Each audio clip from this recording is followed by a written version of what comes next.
out of the 10 sample papers, the first set, which belongs to standard mathematics, CBSE class 10th, for the academic year, board exam, academic year 2020-21.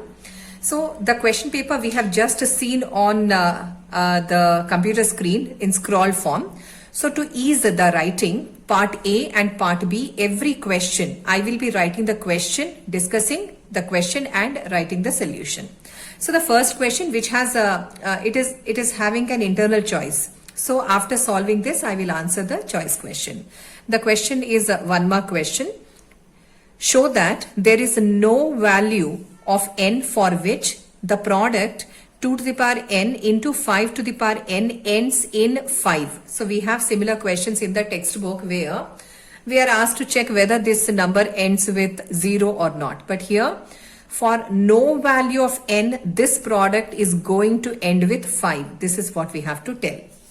Since it is not told in the question what kind of number n is, let us begin with n as 0 and then n as a 1, n as a 2, n as a 3 and find the value of 2 to the power n into 5 to the power n. So when n is 0, I wrote 2 to the power 0 into 5 to the power 0. When n is 1, the product is 2 to the power 1 into 5 to the power 1, then 2 square into 5 square, then 2 cube into 5 cube. I think this will be enough to prove the point.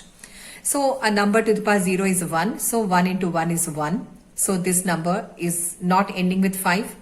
And here this is 2 5s are 10. So this number ends with a 0. Then this is 4. 4 25s 100. This ends with a 0. And this is 8. 8 125 times is 1000. And this ends with 0.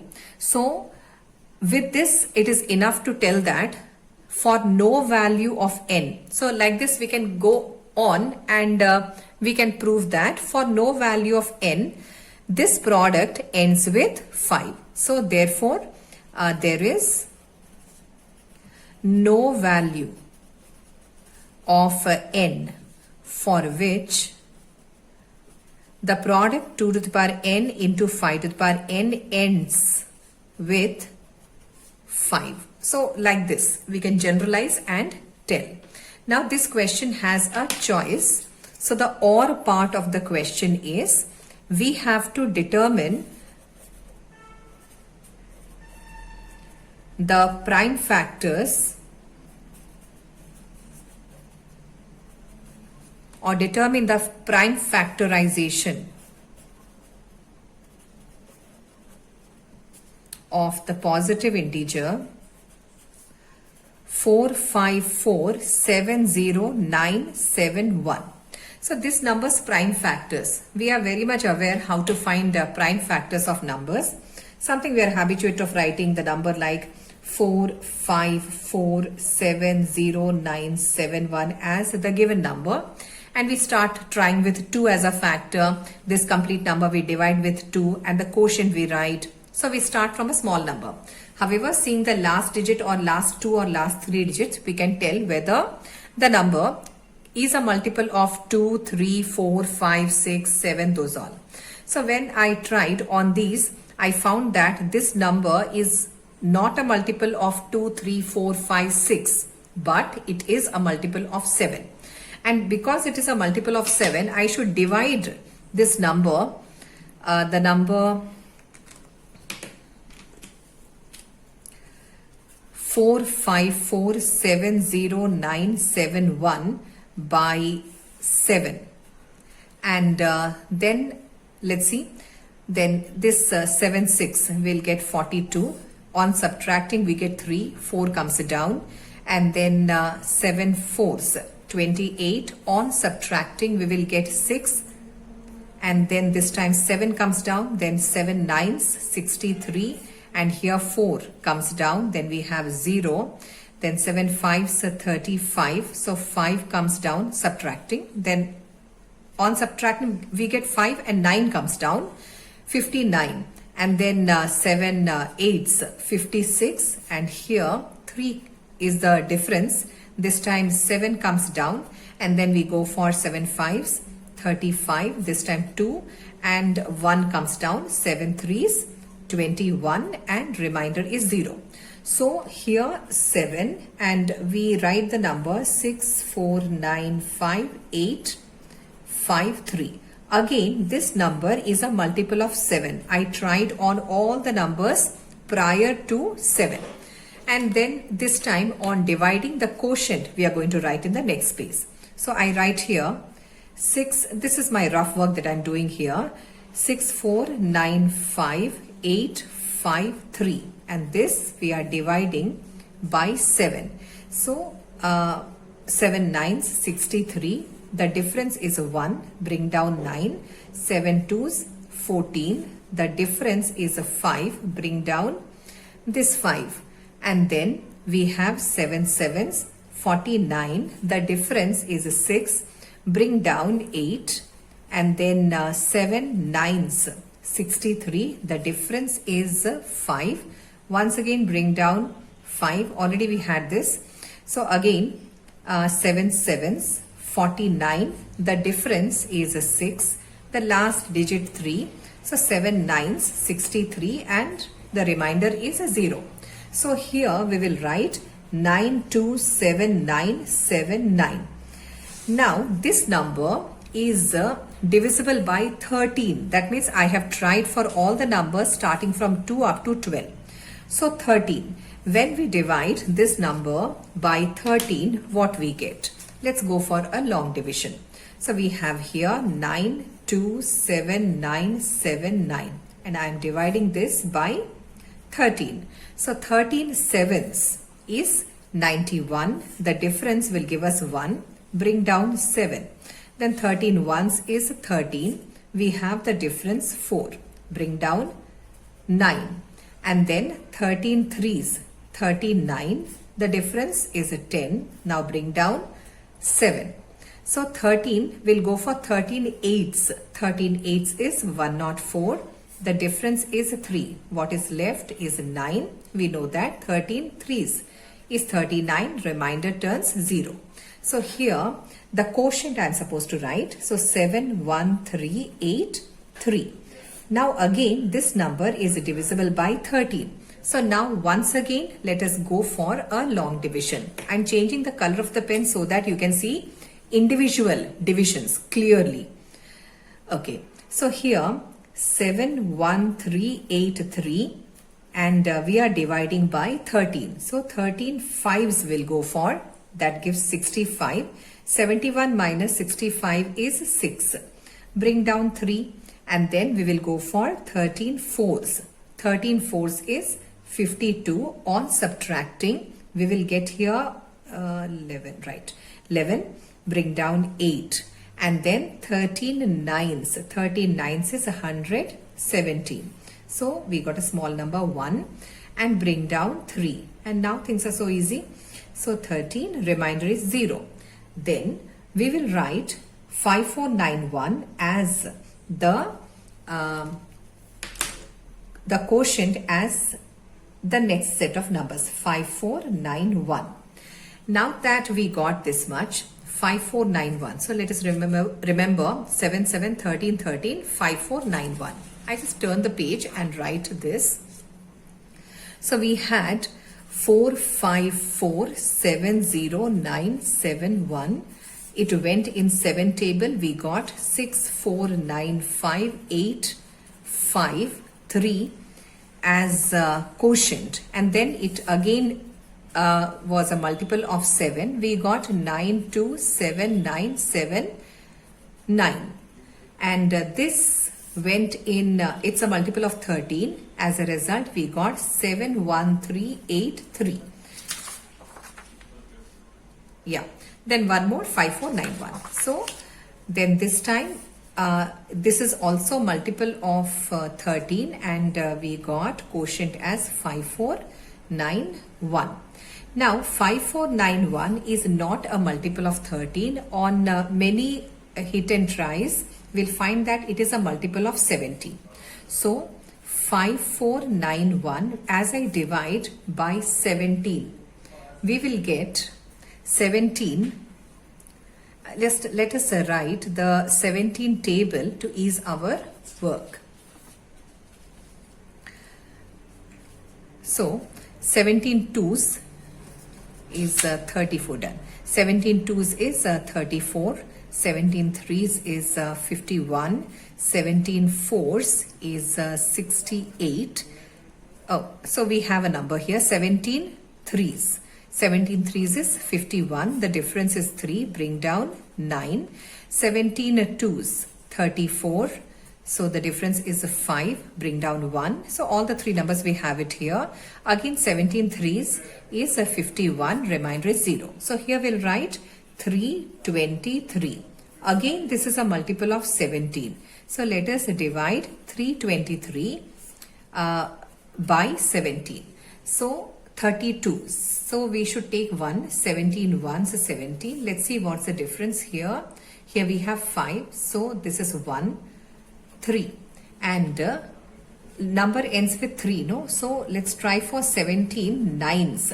9, 7, 63. So 6 in hand, 9 plus 6. 9 plus 6 is 15. So 17 and nines is 153. Remainder turns a 0. So here you have 19. And finally 19 ones and 19.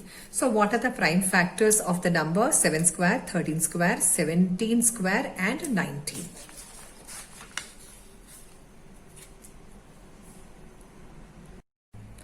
Now the second question of part A. The question is, find the discriminant of the quadratic equation x square plus 2x plus 4 equal to 0. So let me write the solution. For finding discriminant, we have a formula. Discriminant is b square minus 4ac. And how do we find these ABC?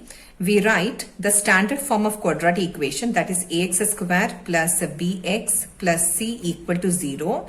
And just below this, write the given quadratic equation. The given quadratic equation is x square plus 2x plus 4 equal to 0. Here x square coefficient is 1. And now you can compare these two equations. On comparing, you will find that a is 1. B is 2 and C is 4. So you found ABC. Once you find ABC, plot the values of ABC in this formula, which is known as a discriminant, and it is used to find the nature of roots of a quadratic equation. So B square, that is a 2 square minus 4 times A into C. So here we have 4 minus 16. Which is minus 12, and here discriminant is a negative number. So though they have asked us a discriminant, you can write the nature of roots based on discriminant also, but up to this is 1 mark. So let me write the nature of roots. So therefore the nature of the quadratic equation, nature of roots, in fact, nature of roots of the quadratic equation, that is x square plus 2x plus 4 equal to 0 is, see, if discriminant is less than 0, that means the quadratic equation has no real roots.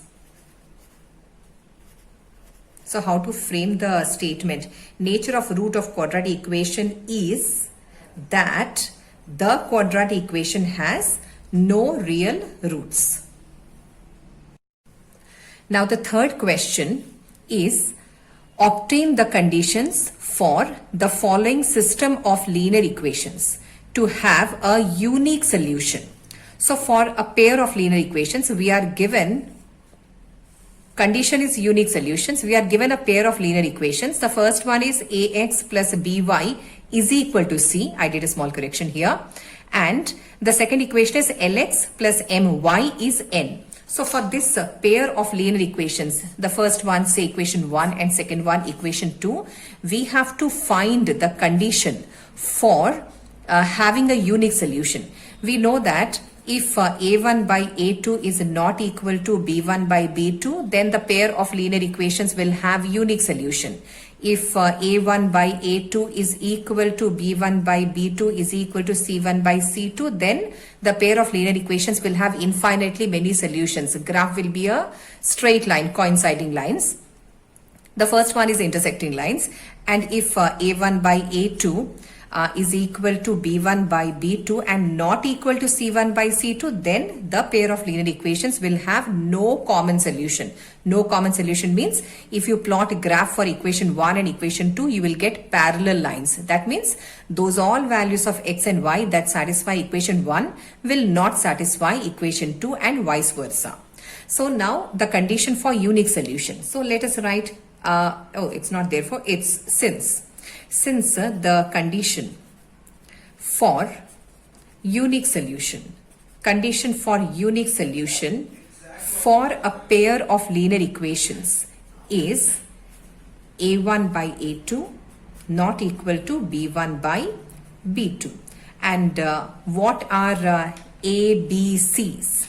That is, so we have general form of linear equations, pair of linear equations, that is a1x plus b1y is equal to c1. This we can compare with the first equation.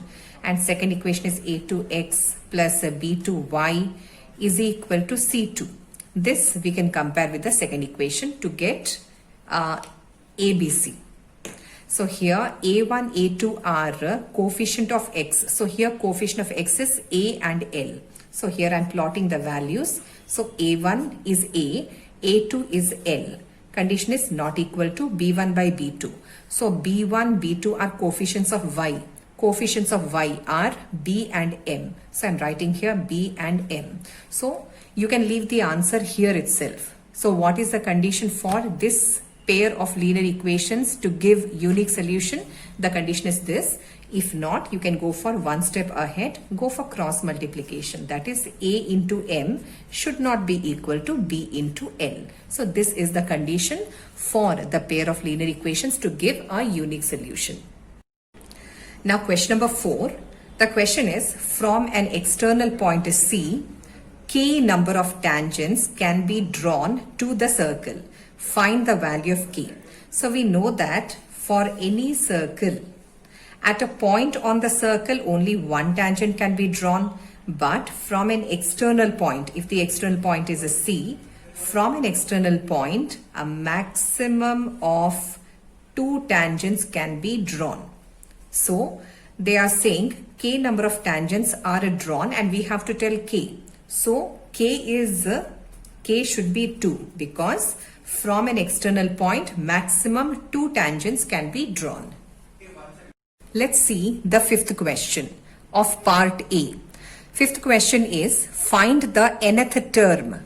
Given that A is the first term is 3.5, common difference is 0, number of terms is 105 and we have to find an. An is nth term. We know the formula for nth term. Since nth term of an arithmetic progression is a plus n minus 1d. We have to find this where these all things are given to us. Just plot and get, and this is a 1 mark question. So 3.5, we have to be cautious in calculation part, that's all. So n minus 1, that is 105 minus 1, common difference is 0. Now 0 times anything is what? 0. So here itself, you can just rule out, no need to multiply, do anything. So that turns a 0. So what is nth term? Nth term is 3.5. That means if common difference is 0, then first term and whichever be the term, nth term, they are same. Question number 5 has a choice question. So I have written the choice question. What all questions we have seen on the screen before answering this, those I'm writing down on this paper and I'm solving. So the question is, write down the first 4 terms of the sequence whose general terms is written but is general term, whose general term is in fact Tn. T stands for term, nth term is 3 to the power n plus 1. We know that n belongs to the set of natural numbers, so we can plot in place of n as 1, 2, 3, 4 like this, and get the terms of this sequence. So when n is 1, so the first term is 3 to the power 1 plus 1, that is 3 square. 3 square is what? 9. When n is 2, we have to find first 4 terms, keep in mind. So second term t2 is 3 to the power 2 plus 1, that is 3 cube. So 3 cube. So 9 into 3, so 27, and then n is equal to 3. So that is t3, that is 3 to the power 3 plus 1, that is 4. So 3 to the power 4. 3 to the power 4 is actually 3 square times 3 square. 9 9s 81. And when n is 4. So first 4 terms in AP, arithmetic progression, keep in mind, n starts from 1, not 0. So n as 4. So T4, fourth term is 3 to the power, n is 4. So 3 to the power n plus 1. 3 to the power 4 plus 1. 4 plus 1 is what? 3 to the power 5. That means what? 3 to the power 4 into 3. 3 to the power 4 was 3 to the power 4. 3 to the power 4 was 81. So 81 times 3, which is 243. So therefore, the first 4 terms of the sequence are 9, 27, 81 and 243.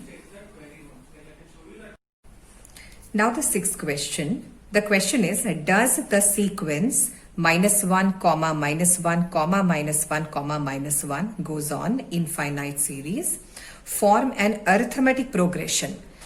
And for our yes or no, we have to justify our answer. So here, as you see, that the first term is -1. Common difference is generally second term minus first term or third term minus second term, those all. So second term is also -1. So -1 minus of -1. So second term minus first term. And what do we get here? -1 minus of minus is plus 1. So common difference is 0. So here, does this form an AP? So let us check all the common difference. So first set of common difference we found between these two. So here you see A1 is 1. -1. A2 is also -1. A3 is also -1. A4 is also -1. So we have all these. So we have to continuously find the common difference. So first common difference we found between A2 and A1. Next common difference is A3 minus A2. There also you'll get the same -1 minus of -1, which turns 0. Common difference 3 is A4 minus A3, which is also -1 minus of -1, which is 0. So here, since common difference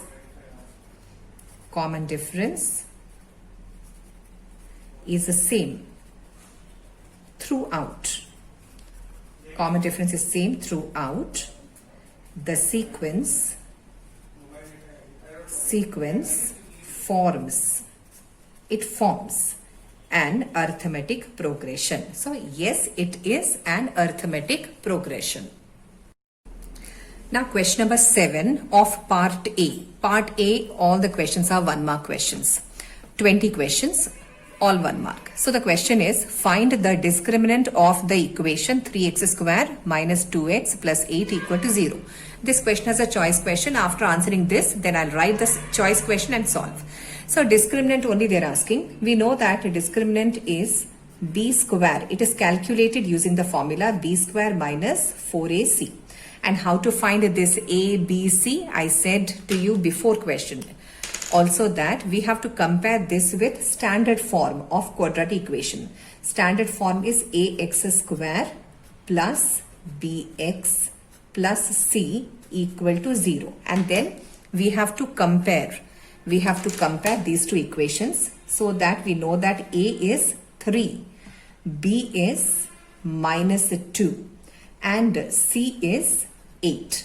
So on comparing the standard form of quadratic equation with the given equation, We know that A is this, B is this, C is this. So B is minus 2. So we'll write here minus 2. Negative number is there, so use a bracket and put square. Minus 4 times A, that is a 3, C is 8. Okay, and here we have 4 minus, now we have 12 eighths, or take it as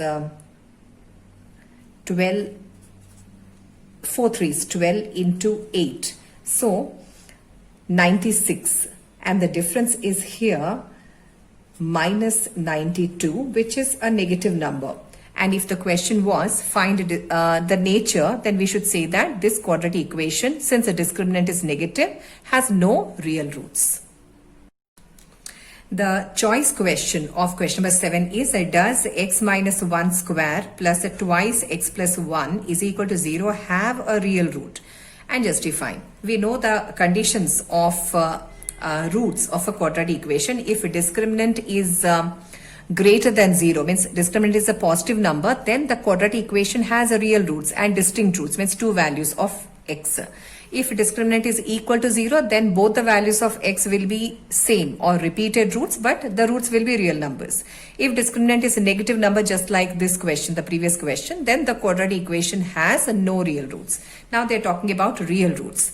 Okay, so for that, first we have to bring down this to standard form. For that purpose, I will expand this and distribute 2 over this bracket. X minus 1 square is x square minus twice of a into b plus 1 square.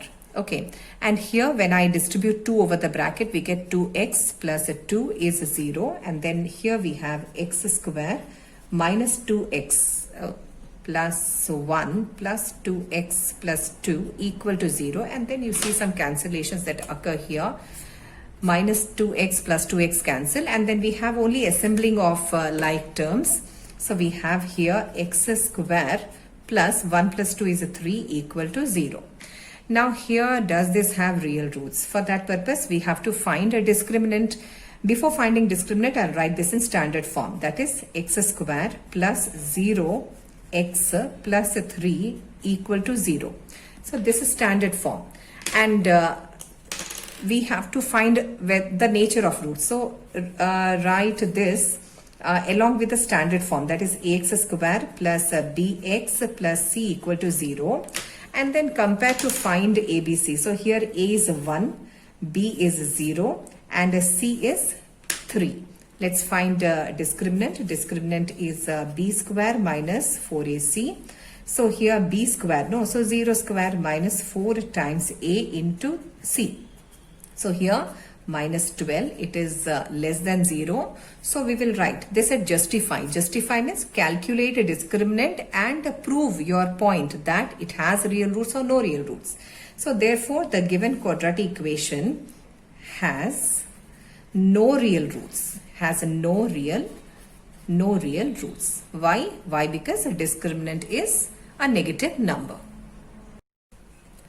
The question number 8 of part A. The question is, what will be the distance between two parallel tangents to a circle of radius 5 centimeter? So we have a circle whose radius, say I take this as center of the circle and this is a radius. So radius is 5 centimeter. So at the end of radius, if I draw a line touching the circle in exactly one point, this line, say AB, is called a tangent. Similarly, from center of the circle, if I take a line straight on the other side touching the circle, the line joining center of the circle to a point on the circle is called radius. Radius is 5 centimeter. And any line that is perpendicular to the radius at point of contact, that line is called tangent. So this, say PQ, and this is 90, and this is also 90. So this is PQ is also a tangent. So what will be the distance between these two parallel tangents? You see, this is 90, this is 90, alternate interangles are equal. So definitely line AB and PQ are parallel. And if these two are parallel, then the radius OX and radius OY has to be a straight line. And if this is a straight line, Then what is the distance between the two tangents? The distance between the two tangents is twice radius, that is a diameter. So distance between the tangents, so distance between the parallel tangents AB and PQ is twice r, which is a diameter, which is 5 plus 5, that is 10 centimeter.